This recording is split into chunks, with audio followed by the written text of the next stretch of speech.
सबको नमस्कार। आप सभी को ऐसे हिंदी टीचिंग टीवी की ओर से स्वागत सुस्वागत।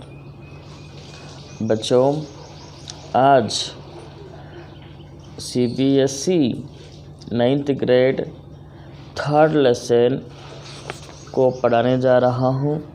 लेसन का नाम है एवरेस्ट मेरी शिखर यात्रा। एवरेस्ट की शिखर यात्रा के बारे में आज एक पाठ को हम पढ़ाने जा रहे हैं। बच्चों, आप बहुत ध्यान से सुनिए और जो इस एवरेस्ट के बारे में हम आज बातचीत करेंगे। और एवरेस्ट के बारे में से पहले कवि इसको जो उनका यात्रा जो रही, कवि जो है बचेंद्री पाल जी के बारे में आज हम बातचीत करेंगे। बचेंद्री पाल जी ने क्या कहना चाहते हैं, बचेंद्री पाल किस तरह से उनका जन्म हुआ है, कहाँ पर हुआ है, किस तरह से उन्होंने एवरेस्ट शिखर का जो यात्रा किया है उन्होंने, ये सब हम आज बातचीत करेंगे। उसके साथ साथ आज फर्स्ट ऑफ ऑल हम कवि जी के बारे में हम बात करेंगे। फर्स्ट ऑफ ऑल चलते हैं कवि जी के बारे में हम आज बातचीत करते हैं। बचेंद्री पाल, इन्होंने 1954 में उन्होंने जन्मे हैं। तो अभी देखते हैं उन्होंने क्या किया है, उन्होंने क्या लिखा है, समाज के प्रति उन्होंने क्या सेवा किया है, ये सब अब हम देख लेते हैं। चलिए, बचेंद्री पाल का जन्म उत्तरांचल के चमेली जिले में बंपा गांव में 24 मई 1954 को हुआ। 1954 को हुआ है। जैसा कि बचेंद्री पाल जी ने उत्तरांचल में चमेली डिस्ट्रिक्ट में, उत्तरांचल एक स्टेट है, वह चमेली एक ज़िला है, वहाँ पर बंपा गांव में मई 24 मतलब आज का दिन है, कल का दिन है, 24 कल है, आज का दिन है 24 1954 को हुआ है। तो आज उनका जन्मदिन पर ही हम लेसन पढ़ा रहे हैं। चलिए, बचेंद्री पाल को हम जन्मदिन की शुभकामनाएं भी देते हैं। बचेंद्री अपनी माँ हमसा देई नेगी और पिता किशन सिंह पाल की तीसरा संतान है। पिता पढ़ाई का खर्च उठाने में असमर्थ थे, अतः बचेंद्री को 8वीं से आगे की पढ़ाई का खर्च सिलाह कड़ाह करके जुटाने पड़ा। जैसा कि बचेंद्री पाल जी ने जब उन्होंने 24 मई 1954 को उनका जन्म हुआ है और अपनी माँ हमसा देई नेगी है। कौन? बचेंद्री पाल जी की मम्मी का नाम क्या है? हमसा देई नेगी जी है। पिता किशन सिंह है। पाल का तीसरा संतान है। पाल जी उन दोनों की तीसरा संतान है, मतलब 3वां बच्चा है। पिता पढ़ाई का खर्च उठाने में असमर्थ थे, मतलब उनके पिता ने इनका पढ़ाई करवाने में थोड़ा परेशानी थे, जैसा कि उनके पास उतना पैसा ना था। पाल जी को पढ़ाने के लिए उनके पिता किशन सिंह के पास पैसे ना थे, तो उनका खर्चा खुद उनको उठाना पड़ा। अतः बचेंद्री का 8वीं से आगे की पढ़ाई का खर्च सिला कढ़ाई करके जुटाना पड़ा। इन्होंने कुछ काम करके बचेंद्री पाल जी ने 8वीं कक्षा से कुछ काम करके अपना पैसा जुटा लिया है, जुटा के अपना काम शुरू किया है, मतलब अपना पढ़ाई आगे बढ़ाते रहे हैं। 10वीं पास करने के बाद बचेंद्री को प्रिंसिपल ने उनके पिता को उनके आगे की पढ़ाई के लिए सहमत किया। बचेंद्री ने ऐसी विषय स्थितियों के बावजूद संस्कृत में एमए और फिर भी बीएड की शिक्षा हासिल की। लक्ष्य के प्रति इसी समर्पण भाव ने उन्हें एवरेस्ट पर विजय पाने वाली पहली भारतीय पर्वतारोही होने का गौरव दिलाया। जैसा कि 10th क्लास कंप्लीट होने के बाद उनके पापा ने कह चुके हैं कि उनके पापा को जो 10वीं कक्षा के प्रिंसिपल जी जो होते हैं वो आके आश्वासन देते हैं कि बच्चे को पढ़ाइए, उनका पूरा हम देख लेंगे। जब उसने कवि जी ने पढ़ लेते हैं, एमए किए, बीएड किए हैं, इतने कष्ट काल में भी उन्होंने आगे बढ़े हैं। उन्होंने आगे बढ़ने के बाद यह मालूम होता है कि जब उन्होंने ये सब काम करते हुए एवरेस्ट को अधिरोहण किया है। ये जो पहला एवरेस्ट को अधिरोहण करने वाले इंसान के रूप में इनको गौरवान्वित किया गया है। किनको? बचेंद्री पाल जी को। बच्चों समझ में आ रहा है आप लोगों को? यस। बचेंद्री को पहाड़ों पर चढ़ने का उत्साह बचपन से ही था। पहाड़ों को चढ़ने का जो इंटरेस्ट जो होता है बचेंद्री पाल को बचपन से ही है। जब उनका बड़ा भाई उन्हें पहाड़ पर चढ़ने से रोकता था और उनसे 6 साल छोटे भाई को पहाड़ पर चढ़ने के लिए उकसाता था, तब बचेंद्री का बहुत बुरा लगता था। वह सोचती थी कि भाई यह क्यों नहीं समझते कि जो काम छोटा भाई कर सकता है वह उसकी बहन भी कर सकती है। लोग लड़कियों को इतने कोमल नाजुक क्यों समझते हैं? बहरहाल पहाड़ों पर चढ़ने की इनकी इच्छा बचपन में भी पूरा होती रही। चूँकि उनका परिवार साल के कुछ महीने तक एक ऊंचाई वाला गांव में बिताता था और कुछ महीने पहाड़ से नीचे तराई में बसे एक और गांव में। जिस मौसम में परिवार नीचे तराई वाले गांव में आ जाता था, उन महीनों में स्कूल जाने के लिए बचेंद्री को भी 5-6 मील पहाड़ की चढ़ाई चढ़नी और उतरनी पड़ती थी।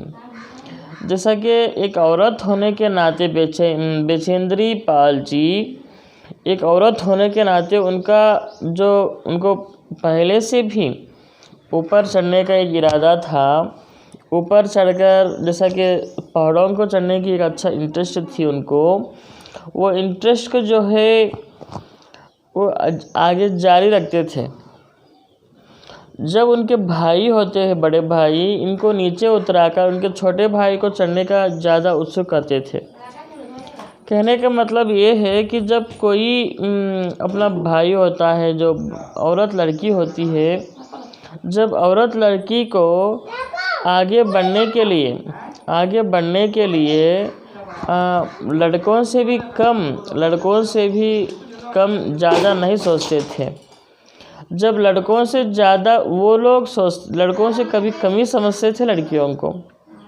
तो मैं कहने का मतलब ये है कि जब भी कोई भी सोचता है, औरत लड़की हर एक भी ऐसा ही सोचते हैं। लड़की है, कुछ ना कुछ हो जाता है तो परेशानी उठानी पड़ती है, इसलिए लड़की को घर में ही रखे अच्छा है। तो इस वजह से बचेंद्री पाल जी को उनके बड़े भाई ने ज़्यादा से ज़्यादा चढ़ने की उत्सुक नहीं करते थे। फिर भी उनका जो इंटरेस्ट जो होता है वो पूरा होता था। ये कैसा होता था कि पता है, ये बहुत अजीब, भगवान ने जो लिखा रहता है अपने इसमें, वो कहाँ भी रहो होता ही रहता है। मैं कहने का मतलब ये है कि जब कोई भी काम में इंटरेस्ट लगा लेते हैं वो ऑटोमेटिकली भगवान ने हमको उसके ऊपर ज़रूर हकदार बनाते हैं। जो सपोज़ एक इच्छा है हमको, वो इच्छा को पूरा करने के लिए हम कितना मेहनत क्यों नहीं करते, बहुत कुछ मेहनत करते हैं, लेकिन जो हमारे दिल में, जो हमारे चेहरे में, जो अपने इसमें जो लिखा रहता है वो कंपल्सरी तो होता ही रहता है। मैं कहने का मतलब ये है कि जब भी कुछ भी हो जाए, बचेंद्री पाल जी को अपना एवरेस्ट शिखर को चढ़ना ही है। तो बचपन में उनके पापा को जब कहीं बाहर जाना पड़ता था, हर गांव में वो उनके अनुसार अलग अलग माहौल में जाना पड़ता था। जब उनको कभी ऊपर रहना पड़ता था पहाड़ों के ऊपर, कभी नीचे रहना पड़ता था, कभी स्कूल को जाने के लिए कम से कम 4-5 किलोमीटर वो पहाड़ों को चढ़ते हुए जाना पड़ता था। इस माहौल में उन्होंने जो हासिल करना था वो मुकद्दर में जो लिखा रहता था वो होता ही रहता है।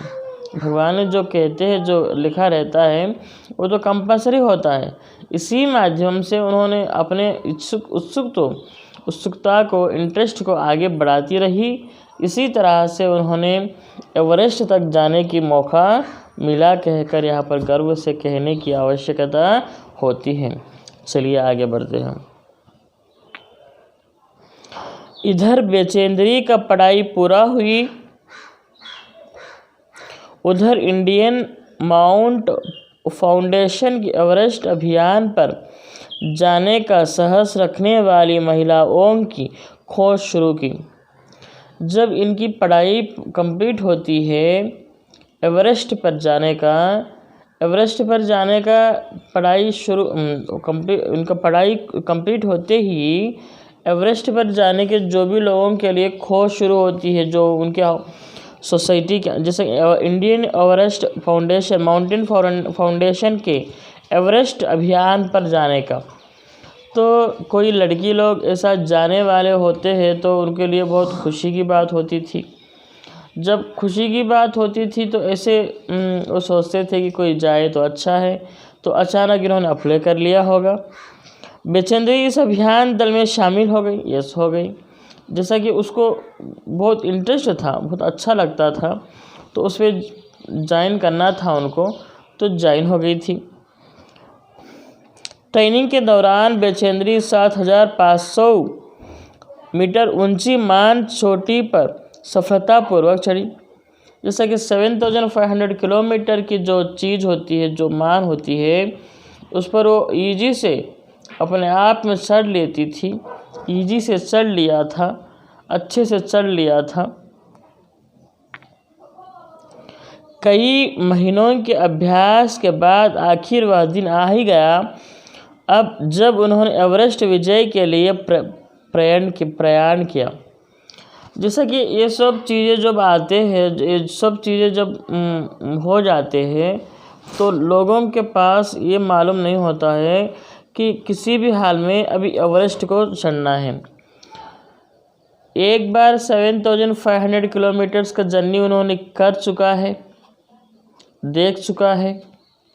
इसके बाद जब उन्होंने एवरेस्ट को ऐसा बहुत सारे इम्तिहान दिए हैं, ये इम्तिहान पूरा होने के बाद उनको एवरेस्ट पर जाने का, चढ़ने का जो टाइम आ गया है, उनका जो टारगेट जो हासिल करने का समय आ गया है, तो अब फाइनली वही उनका अंतिम लक्ष्य है।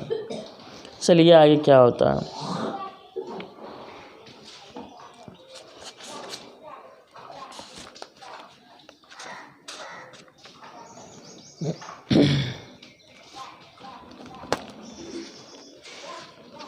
बचेंद्री ने एवरेस्ट विजय की अपनी रोमांचक पर्वतारोहण यात्रा का संपूर्ण विवरण स्वयं ही कलमबद्ध किया है। जैसा कि बचेंद्री पाल जी ने अपने, जैसा कि एवरेस्ट शिखर का जो इंटरेस्टिंग चढ़ाई जो चीज़ होती है, उसको कैसा चढ़ा है उन्होंने, उसको कैसा उन्होंने प्राप्त किया है, किस तरह से उन्होंने ये विजय को हासिल किया है, ये सब इन्होंने अपने कलम से अपने खुद लिखा है। इस लेसन के अंतर्गत प्रस्तुत अंश उसी विवरण में से लिया गया है। यह लोमहर्षक अंश बचेंद्री के उस अंतिम पड़ाव से शिखर तक पहुंचकर तिरंगा लहराने के पल पल को ब्यौरा बयान करता था। जब इन्होंने एवरेस्ट को हासिल किया था, एवरेस्ट पर चढ़ गई थी, तो पूरा दुनिया इनको बहुत अच्छे से जान लेता था। पूरा दुनिया उनको हर हमेशा बयान करता था, अच्छी ये लड़की ऐसा किया है, ऐसा लड़की ऐसा किया है कहकर। ऐसा लगता है मानो पाठक भी उनके कदम से कदम मिलता हुआ सभी खतरों को खुद झेलता हुआ एवरेस्ट के शिखर पर जा रहा है। इन्होंने जो लिखा है एवरेस्ट की यात्रा, शिखर यात्रा, इसके अंतर्गत हम जब पढ़ते हैं तो हमें ऐसा लगता है कि हम भी उनके साथ एवरेस्ट पर चढ़ रहे हैं, हम भी उनके साथ एवरेस्ट पर चढ़ रहे हैं। एवरेस्ट शिखर पर हम आंचल तक चढ़ रहे हैं। कितने मुश्किल आए हैं, ये सब एक पर एक जो कठिनाई भी जो होती है उसको भी हम अपने उनके जो यात्रा वृत्तांत में झेल कर हमें बताई थी, ये सब देखते हैं तो हम भी उनके साथ चल रहे हैं, ऐसा लगता था। कहने का मतलब ये है कि जब एक कवयित्री हो सकती है, एक लेखक हो सकता है, एक शिखर यात्री हो सकती है, कोई भी हो, बच्चों अपने जो सही से जो किया है, जो सही ढंग से जो उन्होंने सोचा है, उसके बारे में एज इट इज़ लिखने में रोचक ही आता है। ऐसे रोचक लिखने में उनका बहुत बड़ी महत्वपूर्ण होती है। उसके साथ साथ हम भी उसमें महत्वपूर्ण स्थान लेना भी चाहिए। हम ऐसे महान लोगों के साथ आगे बढ़ना भी चाहिए, तभी हमको यह मालूम होता है कि हम भी कुछ ना कुछ रोचक काम कर दें। तो कहने का मतलब ये है, जिस तरह से एक शिखर यात्रा के लिए कवयित्री जिस तरह से उन्होंने मेहनत किया है, जैसा कि बचेंद्री पाल जी ने अपनी जो सहने की जो बात होती है, हर चीज़ को उन्होंने अपने दिल से लिखा है, अपने जो झेला है उसके बारे में उन्होंने लिखा है। ये सब बताते हुए मुझे बहुत खुशी ही लग रही है कि ऐसे यात्रा वृत्तांत पढ़ने से, लिखने से क्या होता है, हमको भी मालूम होता है कि पहाड़ों को चढ़ने में इतने सारे मेहनत होते हैं, इतने सारे कष्ट होते हैं। ये सब होने के बावजूद भी एक औरत होने के नाते जिस तरह से उन्होंने एक एवरेस्ट शिखर को, ऊंचा शिखर को, इंडिया में ही पूरा ऊंचा शिखर को उन्होंने चढ़ गई है, ये सारे बातों को हम ज़्यादा से ज़्यादा ध्यान में रखते हुए, जिस तरह से उन्हें पढ़ाई के लिए इतना कष्ट झेलना पड़ता था, उतना कष्ट को झेलने के बाद फिर एवरेस्ट शिखर को भी चढ़ चुकी थी। ऐसे कष्ट कठिनाइयों में ही कुछ ना कुछ हम करना पड़ता है। जब भी हम जो भी हासिल कर सकते हैं, जो भी हम पा सकते हैं, ये कहकर दिखाई है हमारी बचेंद्री पाल जी ने। बच्चों, आप लोगों को मैं ये कहना चाहता हूँ, आप भी खूब कष्ट कीजिए, खूब मेहनत कीजिए और खूब अच्छा पढ़िए। ज़रूर आप भी जो हासिल पाना था, जो करना था आपको, उसके अंतर्गत आप भी ज़रूर हासिल करेंगे, आगे बढ़ेंगे। आपके साथ हम टीचर्स, हम लोग हैं, आपके मम्मी अब्बू लोग हैं। मैं ये कहना चाहता हूँ इस पाठ के अंतर्गत बहुत उदाहरण आपको मैं दे दूंगा। आप सबको बहुत अच्छा समझ में आया होगा इस कवि परिचय बैचेंद्र पाल जी के बारे में। खुद उन्होंने ही लिखा है उनकी यात्रा जो एवरेस्ट शिखर की। कल हम उस एवरेस्ट शिखर की यात्रा के बारे में, पाठ के बारे में हम पढ़ेंगे। चलते हैं, अब यहाँ तक हम रोक देते हैं। इस कवि परिचय कंप्लीट होता है, कल पाठ में चले जाते हैं। ये कहते हुए आप सबको, जिस तरह से मेरा ऐसे हिंदी टीचिंग टीवी चैनल को सब्सक्राइब करते हो, लाइक करते हो, शेयर करते हो, आप सबको धन्यवाद देता हूँ, शुक्रिया अदा करता हूँ, थैंक्स कहता हूँ। शुक्रिया।